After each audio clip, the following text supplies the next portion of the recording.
Good evening, everyone. Hello. Say hi if you're there, or hashtag replay if you're watching this on replay. Now, how are you? How has the new year gone so far? I can't believe we're in 2024 already. It just seems crazy, absolute madness. Now, I hope you had a really, really nice festive break and just a lovely time with your loved ones, and you had some time to relax. So, I don't know about you, towards the end of the year, sometimes you can just feel really, really drained and really kind of overwhelmed with things. And I went away for the Christmas period. I went away with Will, and then I had a couple of days away with my family. And I think I didn't really realize how much I needed to slow down until I actually did. And when I was away, I just got so much energy, even more than normal, and inspiration from being away and from seeing other things and everything that's going on, not just in the fitness industry, but in general. So I've come back, I feel refreshed, and I am ready to go. And I had a few messages from a few different people about putting weight on over Christmas, and they were panicking and they didn't know what to do next. And you know what? You see it all over the place, don't you? Hiya, Claire. You see it all over the place. Like, I don't know about you, but in my newsfeed, it's all weight loss this, shake this, try this new diet. And it happens every single year. There's absolute information overload. It's ridiculous. So what I wanted to do is talk to you a little bit about weight gain over Christmas, why you shouldn't really be worried about it, and why actually it might not even be a permanent thing. It could just be a temporary thing, and it's totally normal. And what you can do next, so whether it be a temporary weight gain thing, or whether it's something that you've been trying to lose weight for so long, you tried so many different things, maybe you haven't found the thing that's right for you, you don't seem to be able to stick at anything, or maybe you just feel like everything you try does not work and you don't know what you're doing wrong. So let's just have a little chat about this.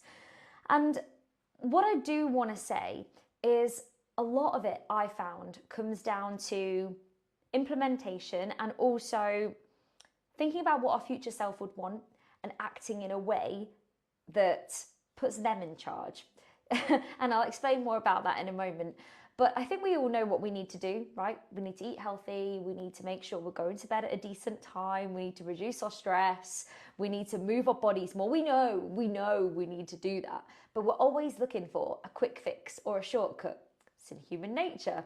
Look at Amazon Prime. We live a lifestyle now where we want things, we want it now, like right now. But the thing is, good things come to those who wait, and it's all about playing the long game.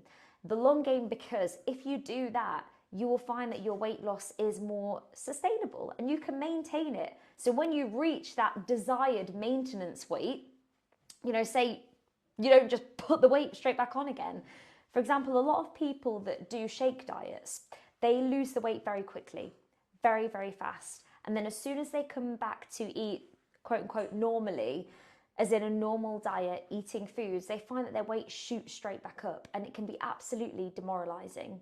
Or maybe you've gone on a real quick fix diet where you drop your calories dramatically.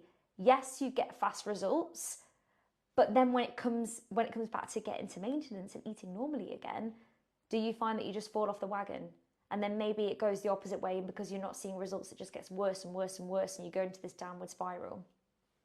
So firstly, I just want to say, let's think about playing the long game and make sure this is something sustainable, because actually you will get there faster doing it like that, as opposed to doing one fad, it working for a little bit, then it not working, maybe you end up in a worse situation, then jumping onto the next fad and the next fad and the next fad to not actually get anywhere, versus, okay, I'm going to do this sustainably and properly. I'm going to eat healthily. I'm going to move my body more. Keep it simple. Keep things simple.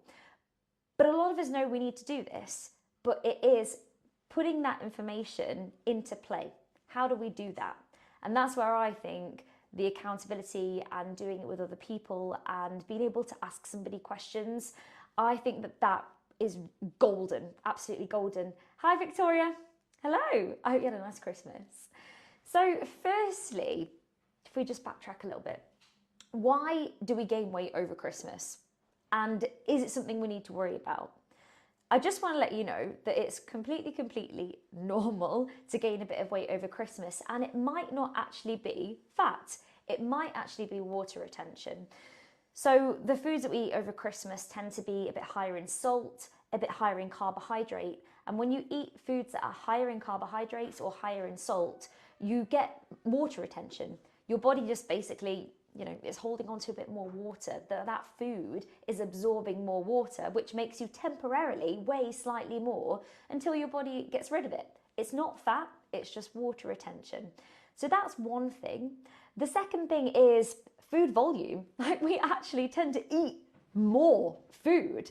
So we've got to digest that food as well. So that might be there sat in your stomach, quite literally ready to be pooped out. And you might find that due to eating different foods and maybe being a bit dehydrated, if you've been having a lot of alcohol or if you've been a bit stressed, actually your digestion isn't as good. So that might be another reason. It might be the time of month. Alcohol, I've just said, we tend to have quite a bit of wine and drinks. We're celebrating at Christmas. That's what we tend to do. Not everyone, but that's what we tend to do. I know I do. You'll be dehydrated from it. So because you're dehydrated, your body is then holding on to water. Again, water retention, it's all temporary. Stress can also be another factor that leads to water retention. Now, someone did say to me, so Lorna, I've just come back after the Christmas period. I've started working out again. And the scales have gone up. Like, I don't get it. What's going on here? Now, what can go on here is temporary water retention again, because when you start to work your muscles, the way you get stronger sounds a bit awful, okay, but this is what happens. The way you get stronger is your muscles create micro tears. So you create a stimulus on the muscle. For example, if I start lifting weights, I create little micro tears in the muscles, and then the body knits it back together stronger than it was before. So it sounds horrible, but it's a fascinating process. It really is. But to do that, it needs water. So it's going to hold on to a little bit of water, again, temporarily. So all of these things can lead to temporary weight gain. There's absolutely nothing to be worried about whatsoever. It will go. So if you were standing on the scales and you're like, what is going on? I just wouldn't bother. I'd just put the scales away. You don't need the scales. The scales are just a number. You are not a number. And actually, they can be a really, really rubbish measure of progress. Because it doesn't tell you your body composition, so your muscle to fat ratio. It doesn't tell you how you feel in your clothes. It doesn't tell you how you're sleeping. It doesn't tell you anything about your heart health, your lung health, your bone strength, your muscle strength. It doesn't tell you about your relationships. It doesn't tell you anything about improving your life and your health and your well-being. So if you find that standing on the scales really affects you, your motivation, the way you feel about yourself, chuck them away. People have managed to lose weight in the past and maintain their weight in the past without a scale. You don't need it. If you want to measure your progress, I would say the best ways you could do it, if you wanted to, is to take photos of yourself, say like 6 to 8 weeks apart, or you could literally quite literally ask yourself, how do my clothes feel? How do I feel? Do I feel like I've got more energy? Am I sleeping better? Am I hydrating myself better? Am I eating better? And remember, we're not looking for perfection. We're just looking for better. We're looking for progress. Am I sticking to a good workout routine? Am I getting stronger? These are the questions that you want to be asking yourself. Not, oh, is my weight one pound heavier than it was the day before? Who cares? No one cares about that. It's just you in your mind. So if that's going to affect you and the way you show up and your motivation to keep going with your health and your fitness journey, get rid of them. Don't need them. Anyway, we've talked about temporary weight gain during the Christmas period. Now, I just want to put this into figures for you. So to gain 1 pound of fat, you need to eat in excess 3,500 calories. So that would equal 1 pound of fat. So to put that into a little bit of context, that would probably be about 87 miniature hero chocolates. It might be round about 44 glasses of Prosecco. This is on top of what you're having normally to gain 1 pound of fat. So you need to be having, quite a lot. And just because a lot of people will sit there and have like, I don't know, 10 miniature heroes, oh my gosh, disaster. It's really not disaster. It won't make a difference. Don't worry. The thing that does make a difference is if you think like that and then you think, oh, well, I've done that, so what I'm going to do is just carry on and carry on.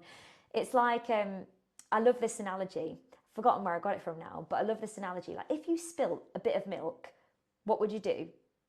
You'd say, oh no, I've just spilled a bit of milk. Let's just go wipe that up. You wouldn't go, oh no, I spilt some milk on the floor. I know, might as well spill the rest. You wouldn't do it, so don't do it to yourself. So that is literally how many calories, how much you would need to intake to gain 1 pound of fat. So let's put it into context. Now, if you're in a situation where, okay, Lorna, yeah, I probably got some of that temporary weight gain, but I know that I definitely gained weight as well. Or, yeah, Lorna, I know, but I've been trying to lose weight for a really long time now, and I just don't know what to do. I don't know what can I do? How can I make sure that this year is the year that I actually lose weight and keep it off? I'm going to give you a few tips. Hello, Laura. Hi, Joe. Hi, Sarah. Hey, good to see you. So here are your tips. Are you ready? It's a little bit of mindset going on here, but the first thing I mentioned right at the very start is keep it simple. Keep it so simple. Go back to the basics. And this is what we're going to be doing in the January 2024 challenge. I'm going to bring everyone back into basics, into the core 4. How's your sleep? Let's check in with that every week. How's your diet? Remember, we're not looking for perfection. We always go by the 70-30 rule. So 70% of the foods that you're eating and that you're choosing are really nourishing for your body. So you're thinking lean proteins, you're thinking foods that literally come from the ground, so your less processed foods, things that you're going to put into your body, vitamins, minerals, things that are going to do something for your body, that are going to help you. And 30% of the, bit of what you want. Maybe if you want the glass of wine, or you want the chocolate, or you want the pizza, things that aren't as nourishing, that aren't necessarily going to add to your nourishment, to give things to your body. But it's a bit of, I suppose, food for the mind, isn't it? Mind and the eye. It's totally allowed. It's all part of a balance. We'll also be looking at getting into good routines with your exercise, and making sure that you choose something that's going to work for you. So one thing that I'm trying to implement with my squaddies this year is getting everyone to really good and consistent routines. And this is why we do the lives at the same time every day. 6:30 every morning, and then 9:30 every morning. Or you can choose when you do that, when works for you. And I personally think by doing a little bit every day and doing it at the same time and building it into your daily routine, it just becomes part of what you do, and just, part of your daily routine. So when you don't do it, it feels weird not doing it because it's part of you. It's like brushing your teeth. just part of your day. And I think that is the key to getting into really good routines and getting into habits. Make it something you do. But to do that, you've got to get over that hurdle. You've got to take that information, you've got to implement it. And when the going gets tough and you don't feel like doing it, it's time to pull on your big girl panties and just get it done. It really is. And you've got to think, when we were growing up and you learned how to walk, you would have fallen over quite a lot of times. It would have been something that was probably quite painful, something you didn't really want to do, and something that, it's uncomfortable. It's uncomfortable falling over. What did we do? We tried to get back up again. Did anyone really tell us to do that, or did we just try and do it because we knew that was the thing that we should be doing so that we could walk? Do you see what I'm getting at here? The things that get you stronger, that get you to where you want to be, that get you to progress, as in get you to get up and walk, are going to be uncomfortable, and they're not going to feel nice. We've got to get over that feeling of avoiding discomfort. Okay, so you will hit a point if you're just at the start of your journey. Say you've been doing your January New Year's resolutions for a couple of weeks, you will hit a point where this is going to feel hard. This is going to get hard, and you've got to get over that hurdle. Get over that hurdle, because that's where the growth is. We don't get to that point and think, oh, this is a little bit uncomfortable. Oh, this is such an effort. I'm not motivated anymore. I can't do it. No, pull on your big girl panties, get it done, because that's where the growth is going to happen. So just bear that in mind and be like, oh, this is the hurdle Lorna was talking about. Do you know what I'm going to do? I'm just going to do it anyway. So that is what I would always remember. So firstly, we said keep it simple. And that is what we're going to be doing in our January 2024 challenge. And the difference here is I'm giving you the targets. I'm telling you what to do. I'm giving you the information. And then it's down to you to implement it. But here's the thing. I'm going to be keeping you accountable, because I'll be checking in with you every week. And you'll also be part of a group of ladies start at the same time, and some of my squaddies who are doing that little reboot to motivate each other. And I think when you're accountable to yourself, to me, and to everyone else, you're gonna get it done. You've got to get it done. And you know what? We will go through those hurdles where it feels harder, but then we're going through it together, and we can push each other and get that reboot that we're after in January. So I'm so excited about starting. I can't even tell you. We're starting on the 15th of January. Okay, so keep it simple. Implement it. That's what we need to do. Think about, so the second thing is thinking about your future self. So the best person to give you advice is your future self. So when you're making decisions, just stop and think, would my future self want this? Like, if they were looking back into the past at me right now, would they be proud of this decision? Is this decision getting me any closer to where I want to be right now? I think it's about putting that barrier in place and just thinking, okay, stop. Remember that you have a choice. You are the only person that is going to make your body move. No one's going to do that for you. They're just going to help you, I guess. But no one's going to move your body for you. And you are the person that is putting food into your mouth, literally past your lips. So remember that you have a choice, and you always have a choice. And whether you are going to make decisions that align with your future goals and your future self. So where do you want to be? What does that future person look like? Start acting like them and start making the decisions that they would make. And that is how you're going to get closer. So if your future self gets up and does a 6:30 a.m. live class with me every morning, Monday to Friday, they're taking their water bottle to work, they're sipping throughout the day, they're cutting back on alcohol, they are, I don't know, whatever your goals are, they're making sure they're hitting their protein, they're actually, for once, getting 7 hours of sleep every night. How can you start to act like that person? When your alarm goes off at 6:20 for the 6:30 class, don't hit snooze. You're going to get up. You're going to go, even if you don't feel like it, because that's what future you would do. So start acting like them.